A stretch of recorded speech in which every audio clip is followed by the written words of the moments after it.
Captain Daniel Rodriguez had been driving for about 20 minutes when he noticed the sun starting to dip below the horizon.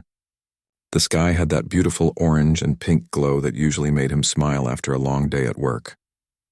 But today he barely noticed it. His mind was still replaying the meeting he'd just left at the FBI field office downtown. 15 years he'd been doing this job. 15 years of early mornings, late nights, and everything in between.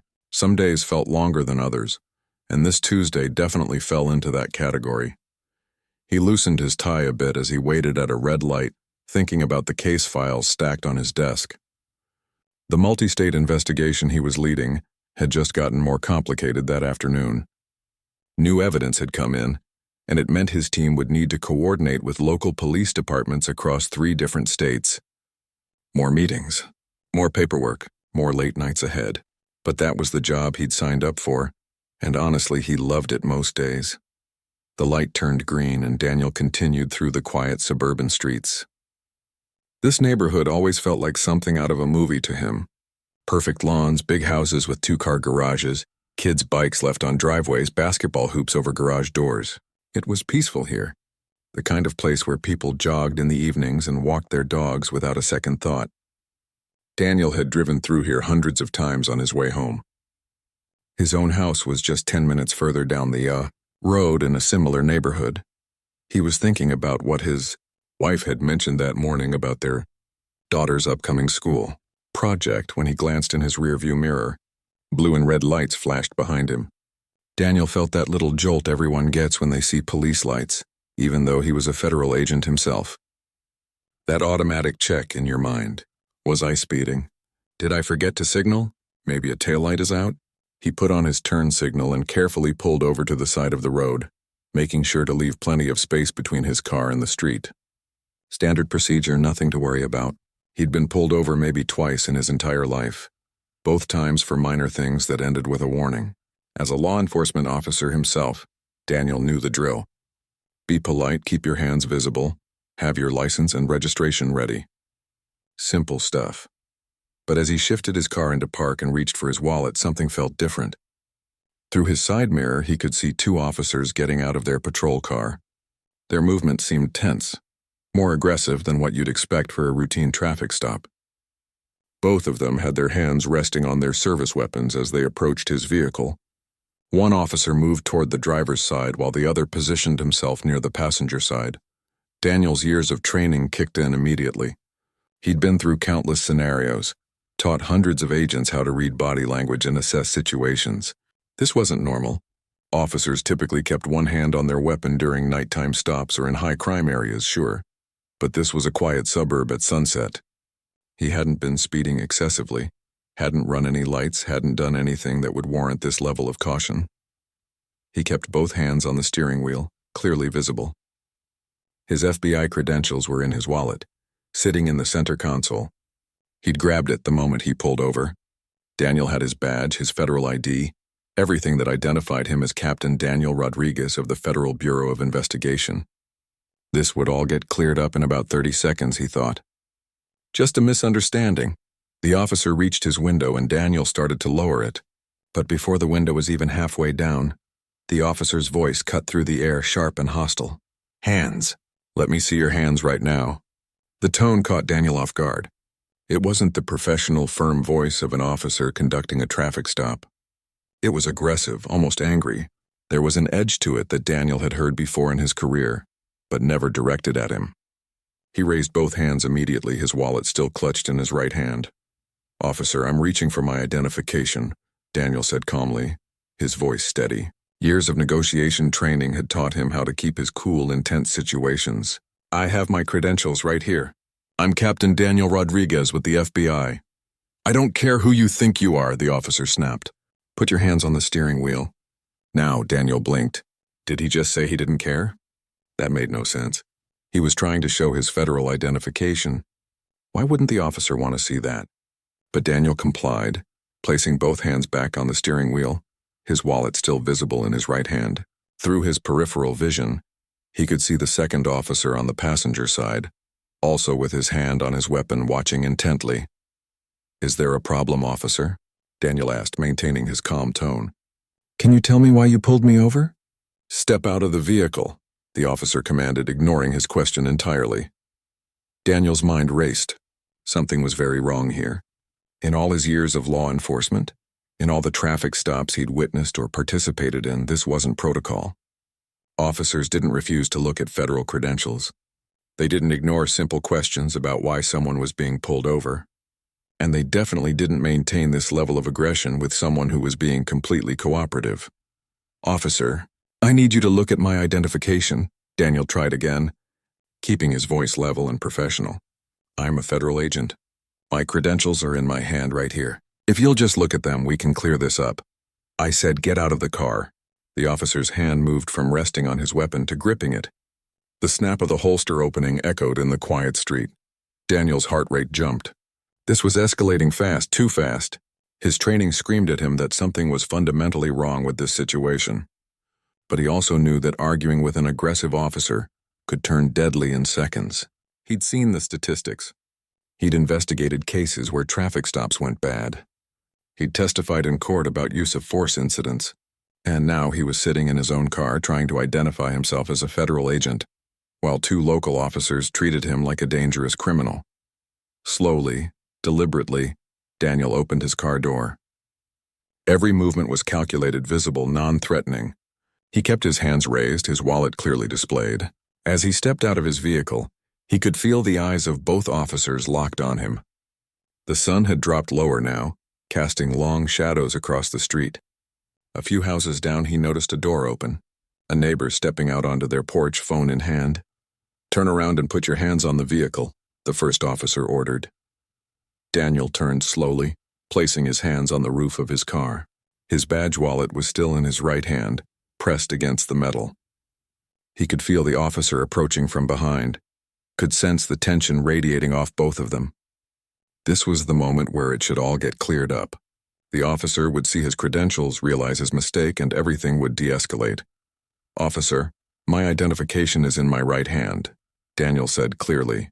"I'm going to need you to look at it. My name is Captain Daniel Rodriguez. I work out of the federal building downtown. I'm currently assigned to a joint task force that's working with your department on the Richardson investigation." He mentioned the specific case name deliberately. If these officers were from the local department he'd been coordinating with, they'd recognize it. It was a major investigation involving several agencies. His name had been in briefings, emails, meetings. Someone in their department had to know who he was. But the officer didn't respond to the case name. Instead, Daniel felt hands on him, patting him down roughly. It wasn't the careful, professional search that officers are trained to perform. It was aggressive, designed to intimidate. The officer's hands moved roughly over his jacket, his sides, his legs. It felt like a violation, and Daniel had to force himself to stay calm. "You got any weapons on you?" the officer demanded. "No weapons," Daniel replied. "I have my service weapon locked in the trunk of my vehicle, as per regulations when off duty. My credentials are in my hand. If you would just look at them." "Sure you do," the officer interrupted, his voice dripping with sarcasm. "Every guy I pull over is an FBI agent. Last week I had 3 Navy SEALs and an astronaut." The second officer laughed at that. Actually laughed. Daniel felt anger rising in his chest, but he pushed it down. Getting angry would only make this worse. These officers didn't believe him. They thought he was lying, making up a story to get out of whatever they thought he'd done wrong. But he still didn't know what that was. They hadn't told him why they pulled him over in the first place. More neighbors had emerged now. Daniel could see them from the corner of his eye, standing on porches, walking down driveways. Several had their phones out, pointed in his direction. Good, he thought. Let them record this. Let them see what's happening here. Whatever this was, there would be evidence. The officer finally took Daniel's wallet from his hand, but he did it roughly, snatching it away. Daniel heard him flip it open behind him.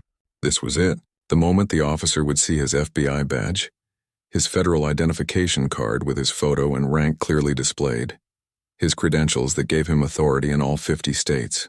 This was where the officer would realize his massive mistake. But the seconds ticked by and nothing changed. Daniel could feel the officer still standing by. Daniel kept his hands firmly on the roof of his car, but his mind was racing through options. Every instinct he'd developed over 15 years in federal law enforcement told him this situation was spiraling out of control. The officer behind him still had his credentials, still thought they were fake, and the aggressive posture hadn't changed one bit. "I'm asking you again to call your supervisor," Daniel said, keeping his voice as calm as possible despite the frustration building inside him. "Call the federal building downtown. Ask for the director's office. They can verify my identity in less than 2 minutes. Spread your legs wider," the officer commanded, ignoring everything Daniel had just said. Daniel complied, adjusting his stance. The second officer had moved closer now, standing just a few feet away with a clear line of sight. Both officers were treating him like he was a genuine threat, like he might suddenly turn violent. It would have been almost funny if it wasn't so dangerous. Here he was, a captain in the FBI, being treated like a criminal while trying to go home after a regular day at work. The pat-down continued, more thorough this time. The officer checked every pocket, ran his hands down Daniel's legs again, even checked his ankles. Daniel had nothing on him except his phone, his keys, and his wedding ring. No weapons, no contraband, nothing that would justify this level of search. But the officer kept going, as if he was hoping to find something, anything that would justify what was happening. "Vehicle registration and insurance," the first officer finally said. "Where are they?" "Glove compartment," Daniel replied. "The registration is in a blue folder. Insurance card is with it." The officer moved to the passenger side, opened the door, and started rifling through Daniel's glove compartment. Daniel watched through the window as the officer pulled out papers, his car manual, some old receipts. The blue folder came out last. The officer flipped through it, found the registration and insurance, and studied them for what felt like forever. "This your car?" the officer asked, his tone suggesting he didn't believe that either. "Yes, that's my car," Daniel said. "The registration has my name on it. Daniel Rodriguez. The same name on the federal credentials you're holding. The same name I've told you multiple times. Address on this registration doesn't match the license," the officer said, like he'd caught Daniel in a lie. "Because I moved 8 months ago," Daniel explained patiently. "The address on my driver's license is my old address.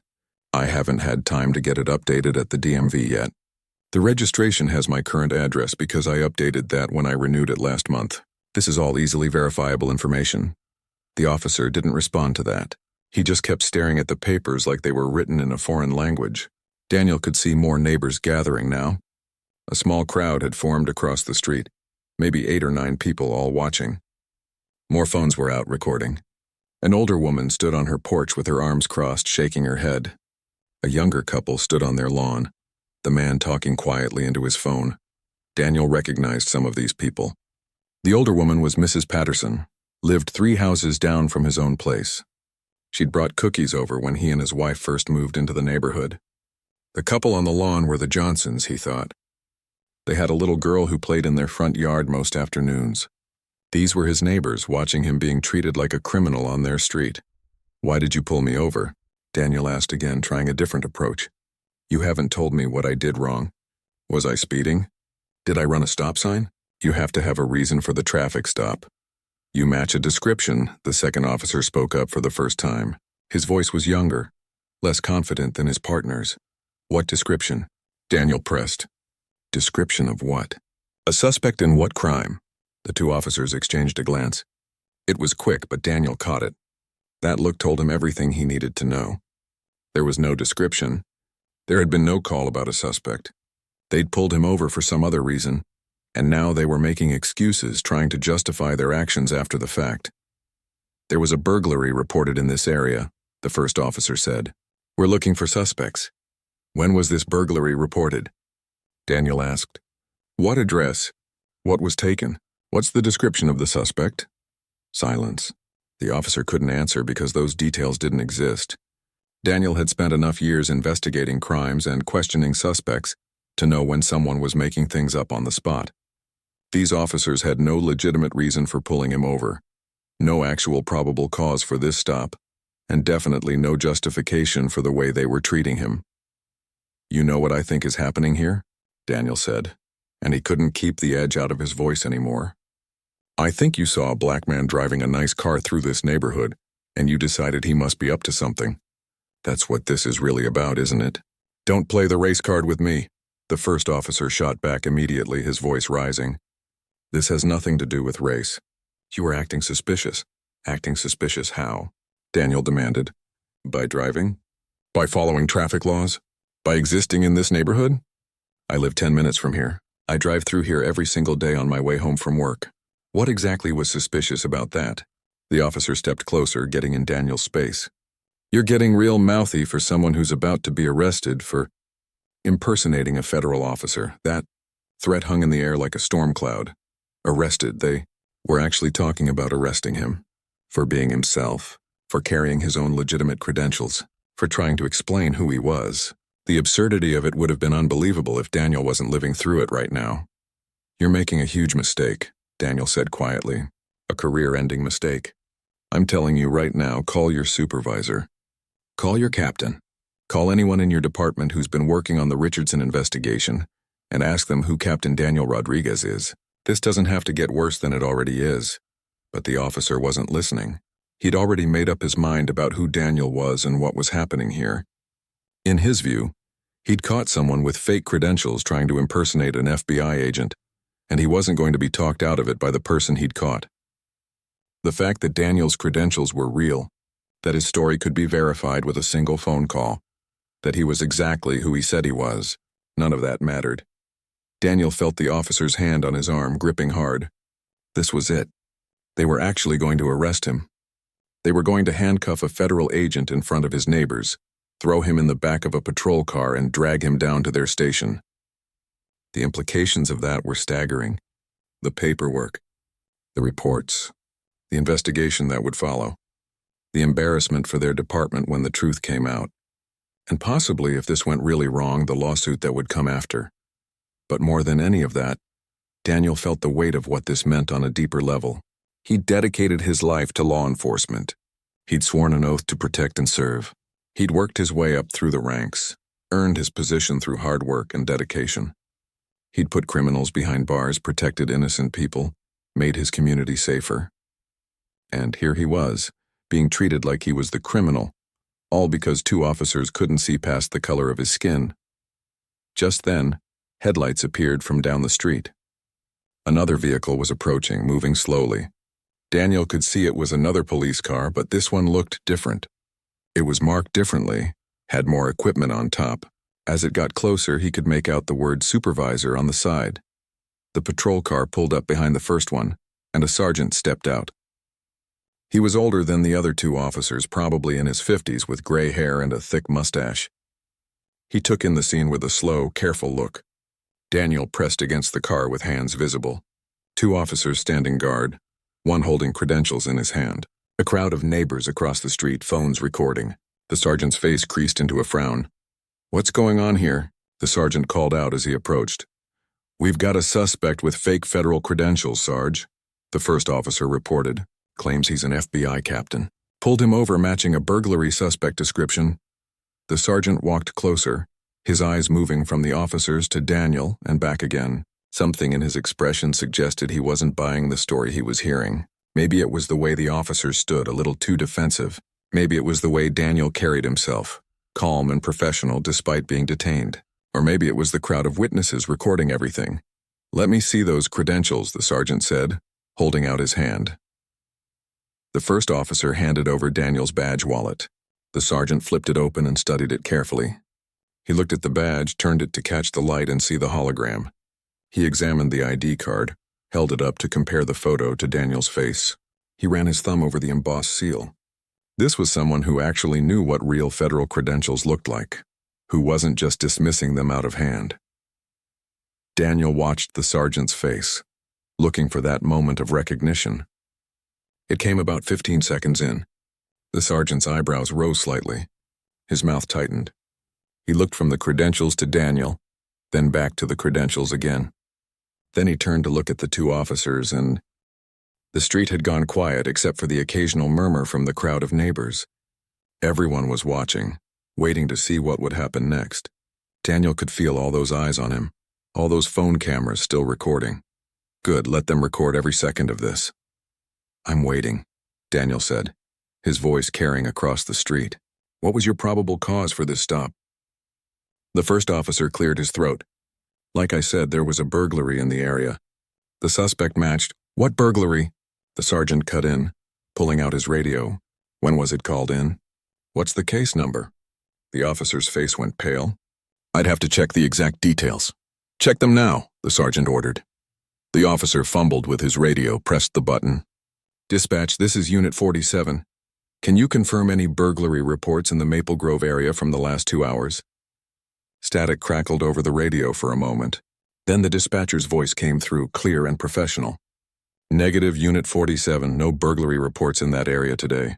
Last incident in Maple Grove was a noise complaint 3 days ago. The silence that followed was deafening. The officer lowered his radio slowly, unable to meet anyone's eyes. His partner shifted uncomfortably, looking like he wanted to be anywhere else in the world right now. The sergeant's face had gone from angry to furious. So there was no burglary, Daniel said, and he wasn't asking a question. He was stating a fact for everyone present to hear. No suspect description, no legitimate reason for this stop whatsoever. Which brings us back to my original question. Why did you pull me over? Neither officer could answer. They just stood there, caught in their own lie, exposed in front of their supervisor and a dozen witnesses. Daniel could see the fear starting to creep into their faces now, the realization of just how badly they'd messed up. The sergeant turned to face Daniel fully. Captain Rodriguez, on behalf of the department, I want to apologize for this incident. These officers acted without proper cause and failed to verify your credentials appropriately. This is completely unacceptable. You're right, it is unacceptable, Daniel agreed. But an apology doesn't explain what happened here. I was pulled over for no legitimate reason. I identified myself multiple times as a federal agent. I showed my credentials immediately.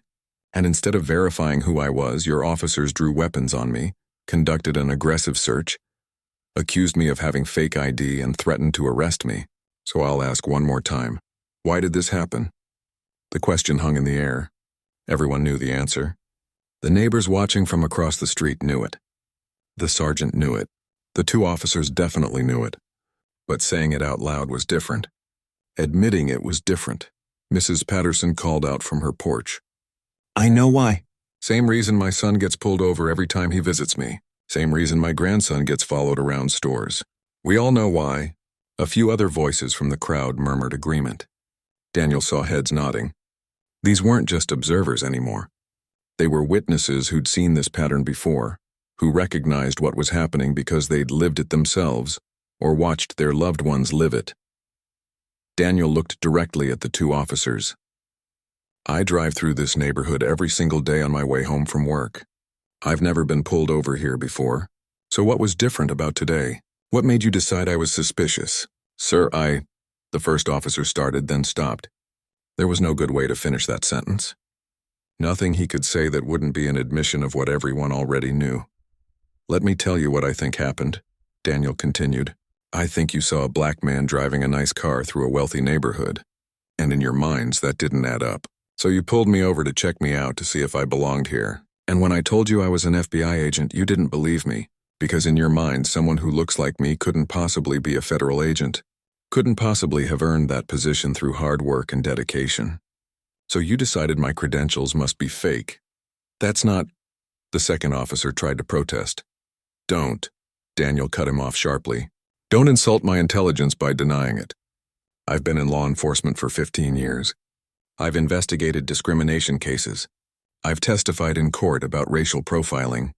I know exactly what it looks like. And I just experienced it firsthand.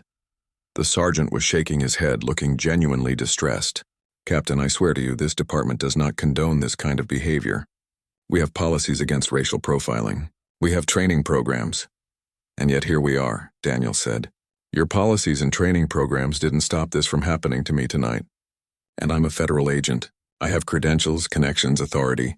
I know my rights and I know how to assert them. But what about everyone else? What about the people who drive through here without badges? What about the teenagers who get pulled over and don't know what to say? What about the delivery drivers, the service workers, the regular citizens who are just trying to live their lives? He gestured toward the crowd across the street. Ask them. Ask these people if this is the first time they've seen something like this happen in their neighborhood. Ask them how many times they've watched someone get pulled over for no reason. Ask them if they feel protected by the police or targeted by them. A younger man from the crowd spoke up. This is the third time I've seen this happen on this street this year. Third time, Same story every time. Nothing illegal going on, but someone gets pulled over anyway. Someone who looks like you, Captain. Another voice joined in. I've been taking videos for months. Got at least 5 incidents recorded. Was about to send them to the news before anyone would listen. The sergeant was hearing all of this, and Daniel could see it hitting him. This wasn't just one bad stop. This was a pattern. A problem that had been building for months, maybe longer. And tonight it had finally exploded in the worst possible way, with the wrong person caught in the middle. You want to know what the real problem is? Daniel said, his voice rising with emotion he could no longer contain. I'm standing here right now, safe, having this conversation. And you know why? Because I had credentials.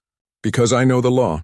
Because I stayed calm and didn't give you any excuse to escalate this further. But I shouldn't have to rely on any of that. I shouldn't have to prove I'm worth treating with basic human dignity and respect. He pulled out his phone, held it up.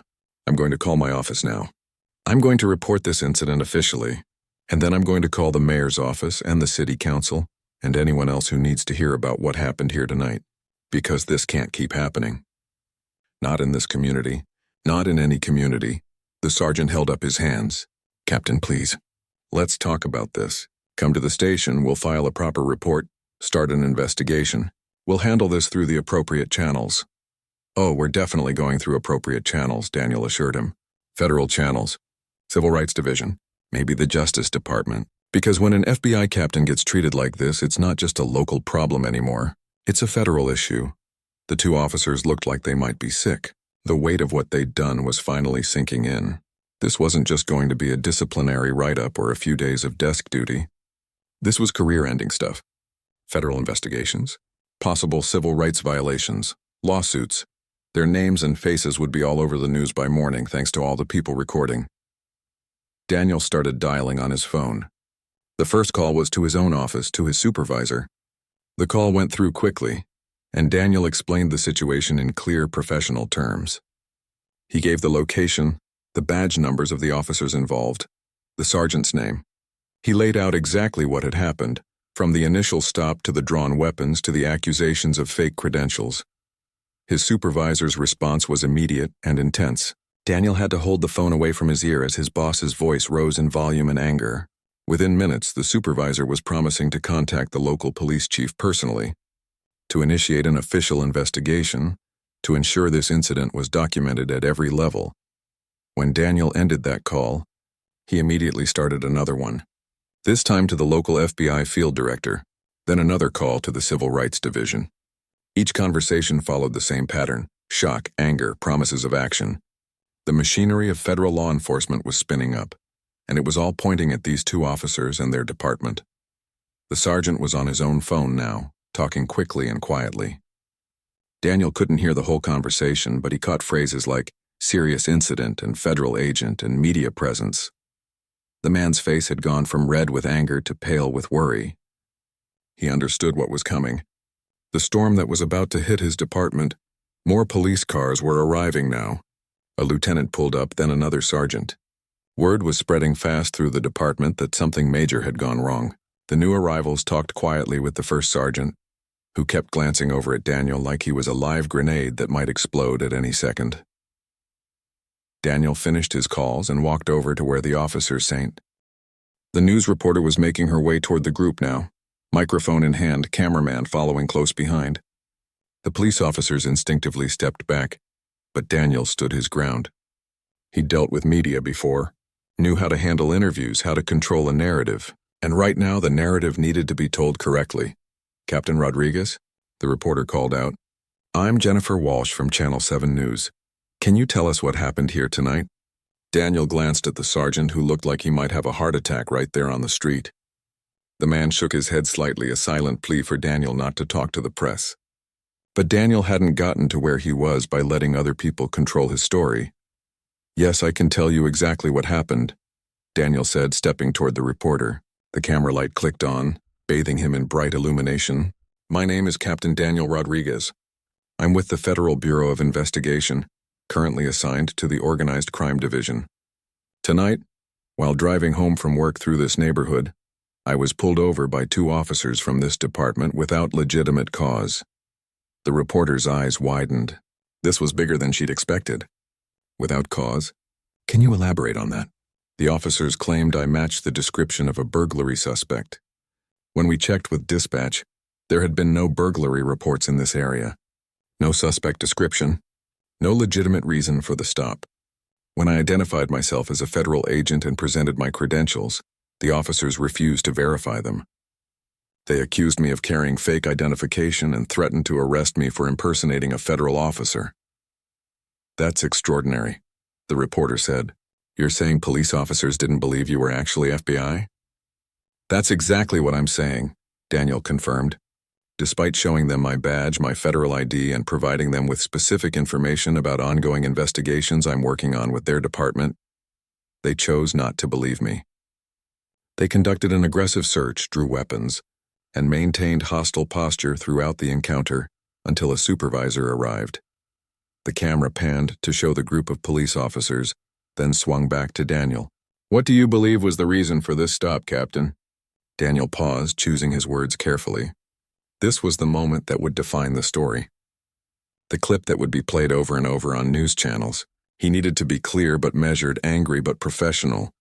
I believe I was pulled over because I'm a black man driving a nice car through a wealthy neighborhood. And I believe the officers didn't accept my credentials because they couldn't reconcile who I was telling them I was with what they expected to see based on the color of my skin. This is racial profiling, pure and simple. And it happens every day in communities across this country. Behind him, he heard the sergeant groan quietly, but Daniel wasn't done. What makes this incident particularly significant is that I had every possible advantage in this situation. I'm a federal agent. I know my rights. I know how to stay calm under pressure. I had credentials to prove my identity, and even with all of that, I was still treated like a criminal. So imagine what happens to people who don't have those advantages. Imagine the young black men who get pulled over and don't know what to say. Imagine the families who just want to feel safe in their own neighborhoods but can't because they're constantly being stopped and questioned. The reporter nodded, processing this. What do you want to see happen as a result of this incident? I want real change, Daniel said firmly. Not just disciplinary action against these two officers, though that's necessary. I want systemic reform. Body cameras on every officer. Transparent data collection on traffic stops. Mandatory training on implicit bias. Community oversight boards with real power. And I want accountability that actually means something. When officers engage in racial profiling, there need to be serious consequences. Have you filed an official complaint? I've contacted my superiors at the FBI. Federal investigators will be looking into this incident. I'll also be filing complaints with the local police department and potentially with the Civil Rights Division of the Justice Department. This isn't just about me. It's about making sure this doesn't keep happening to other people. The reporter turned to the sergeant. Sergeant, would you like to comment on these allegations? The sergeant looked trapped. Whatever he said would be recorded, analyzed, used against the department later. But saying nothing would look even worse. He stepped forward reluctantly. The department takes these allegations very seriously. We're conducting a full investigation into tonight's incident. If any policies were violated or if any officer acted inappropriately, there will be consequences. We're committed to serving all members of our community fairly and equally. The captain says there was no legitimate reason for the stop. Can you confirm that? The sergeant hesitated. The details of the stop are part of the ongoing investigation. I can't comment on specifics right now. That's not an answer, Daniel interjected. The dispatcher already confirmed on the record that there were no burglary reports in this area. Your officers lied about their reason for pulling me over. That's not under investigation. That's a documented fact. The sergeant's jaw tightened. He couldn't deny what Daniel was saying, not with dozens of witnesses and multiple video recordings. As I said, we're investigating all aspects of this incident. More reporters were arriving now. Another news van pulled up, then a third. Word was spreading fast. This wasn't just a local story anymore. FBI captain racially profiled by police.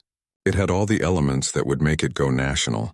Social media was probably already exploding with the videos from witnesses' phones. Daniel's phone buzzed. Text messages were flooding in. Colleagues from the FBI who'd seen the early social media posts. Friends asking if he was okay. His wife, frantic with worry after seeing something online. He quickly sent her a message letting her know he was safe, that he'd explain everything when he got home. The two officers who'd made the initial stop were being quietly ushered away by the lieutenant, probably to separate them before their stories could be coordinated. Standard procedure in investigations like this. Daniel watched them go, saw the fear in their faces. Part of him felt sorry for them. They'd made a terrible mistake, and now their careers were likely over. But a bigger part of him knew this was necessary. Sometimes people had to face real consequences before real change could happen. Mrs. Patterson made her way across the street, walking right up to the news camera without hesitation. "I want to say something," she announced. "I live on this street. I've watched the police pull over young black men and women on this street at least a dozen times in the past year. Maybe more, and it's always the same. No good reason, just harassment. This captain is right. This is a pattern, and it needs to stop." Other neighbors started speaking up too, forming a line behind Mrs. Patterson like they were waiting to testify. One after another, they told their stories. The young man who got pulled over 3 times in 1 month. The woman whose son was questioned for walking down the street in his own neighborhood. The family whose car was searched because they were driving suspiciously to their own house. The reporters were recording all of it, recognizing that this was more than just one incident. This was a community that had been dealing with systematic problems for a long time, and Daniel's experience tonight had finally brought it into the light where it couldn't be ignored. Daniel listened to each story, feeling the weight of them. He'd spent 15 years investigating crimes, putting bad guys away, making communities safer, but he'd never really understood what it felt like from this side. To be seen as suspicious just for existing in a certain place, to have your word doubted, your credentials questioned, your humanity diminished. Tonight had given him perspective he'd never wanted but desperately needed. The police chief's car pulled up, lights flashing. The chief himself stepped out, a tall man in his late 50s with a stern expression. He took one look at the scene and his face went carefully neutral. Too many cameras, too many witnesses, too much at stake to show any emotion. He walked directly to Daniel, extending his hand. "Captain Rodriguez, I'm Chief Mitchell. I apologize for what happened to you tonight." Daniel shook his hand, noting the firm grip and direct eye contact. The chief was a pro, knew how to handle a crisis. But Daniel wasn't interested in smooth words and practiced apologies. "Chief, your officers racially profiled me, refused to verify my credentials, and threatened to arrest me for being who I actually am. An apology isn't going to fix this."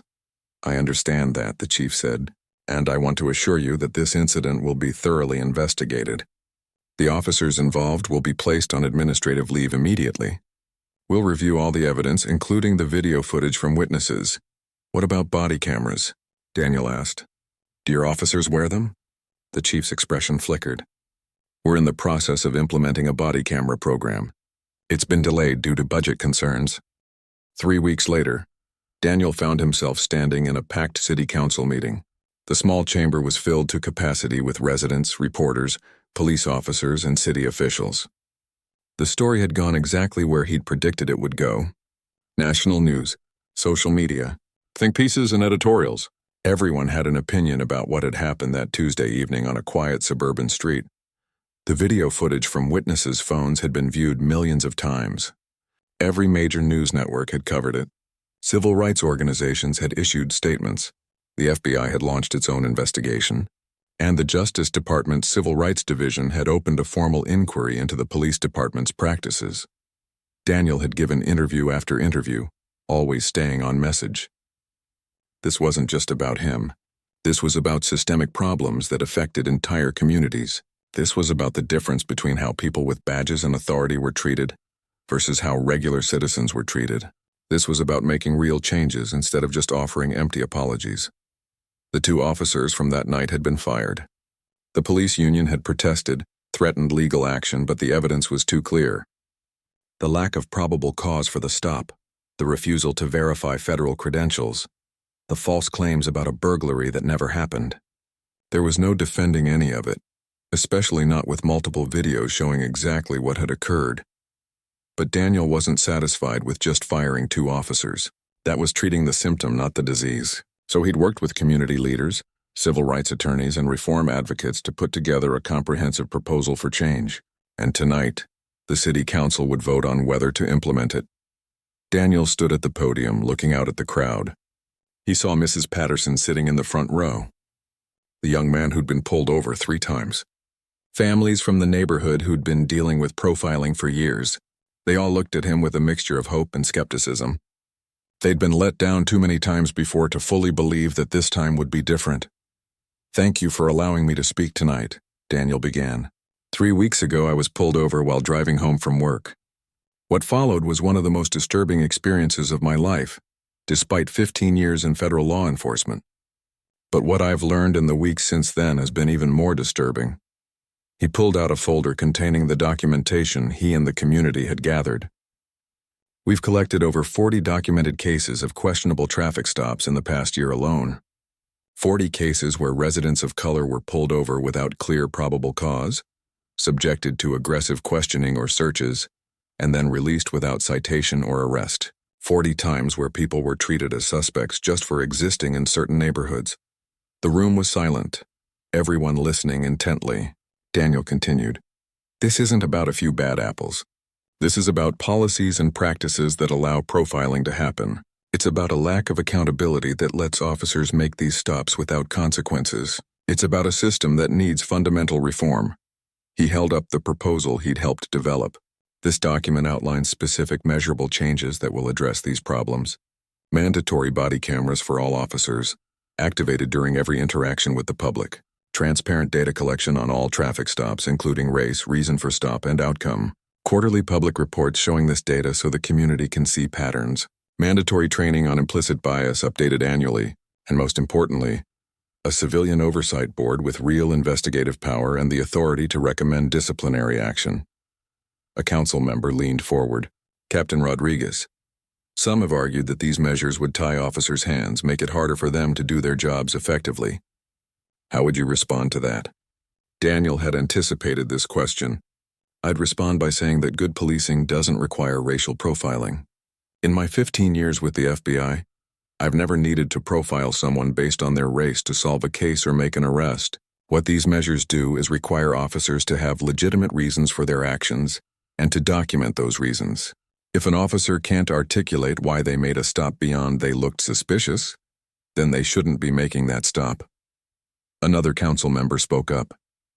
"The police union has expressed concerns about the Civilian Oversight Board. They worry it will be used to second-guess split-second decisions officers make in dangerous situations." "This isn't about second-guessing legitimate law enforcement actions," Daniel clarified. "This is about reviewing patterns of behavior that suggest systematic problems. If an officer has multiple complaints of racial profiling, the Oversight Board can investigate whether there's a pattern. If certain officers or certain precincts have significantly higher rates of stops involving people of color compared to their peers, the board can investigate why. This is about accountability, not punishment for doing the job correctly." The police chief was in attendance, sitting near the back. Daniel caught his eye. The man had been surprisingly cooperative over the past few weeks. Not because he wanted to be, Daniel suspected, but because he understood that fighting this would only make things worse. The chief had attended meetings, listened to concerns, and ultimately endorsed most of the proposed reforms. It probably helped that federal investigators were breathing down his neck. A resident stood up during the public comment period. "I want to speak in support of these reforms. My son is 17 years old. He's a good kid, honor student, never been in trouble. But he's been pulled over 4 times in the past year for no reason. 4 times he's had to sit there while officers searched our car, questioned him like he was a criminal, made him feel like he didn't belong in his own neighborhood. These reforms might help him feel safe when he sees a police car instead of terrified." Other residents shared similar stories. The young professional who got stopped on his way to work. The family visiting relatives who were followed by police through the neighborhood. The college student home for summer break who was questioned about what she was doing in the area, even though she'd lived there her entire life. Each story added weight to Daniel's argument. This wasn't isolated incidents. This was a pattern affecting an entire community, and patterns required systematic solutions, not just individual responses. When the public comment period ended, the council members huddled together for a private discussion. Daniel watched them, trying to read their body language. Some were clearly supportive of the reforms. Others looked hesitant, probably worried about the cost or pushback from the police union. A few seemed genuinely torn, understanding the problem but uncertain about the solution. After nearly 20 minutes of deliberation, the council president called for a vote. One by one, the members cast their votes, each one announced aloud for the record. The tension in the room built with each vote. Daniel found himself holding his breath without meaning to. The final tally was 7-2 in favor of implementing the reforms. The room erupted in applause and cheers. People hugged each other, wiped away tears, celebrated this victory that felt like it had been years in the making. Daniel felt relief wash over him, mixed with satisfaction and a touch of vindication, but he also felt the weight of responsibility. These reforms were just the beginning, not the end. Implementation would be crucial.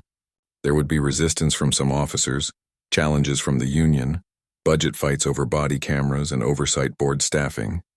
The real work was just starting. Mrs. Patterson made her way through the crowd to shake Daniel's hand. "Thank you," she said simply. "Thank you for not letting this go. Thank you for fighting not just for yourself but for all of us." "Thank you for speaking up," Daniel replied, "for recording what happened, for sharing your own experiences. This victory belongs to the community, not to me. I just had the platform to amplify what you've been saying for years." The young man who'd been pulled over 3 times approached next. "Do you really think this will make a difference? Or will it just be words on paper that don't change anything?" It was a fair question, born from years of broken promises and disappointed hopes. Daniel thought carefully before answering. "I think it will make a difference if we stay vigilant. If we hold people accountable for implementing these reforms properly. If we keep showing up to council meetings and oversight board hearings. If we keep documenting and reporting problems when they occur. Change doesn't happen automatically just because we pass good policies. It happens because people keep pushing to make sure those policies are actually followed."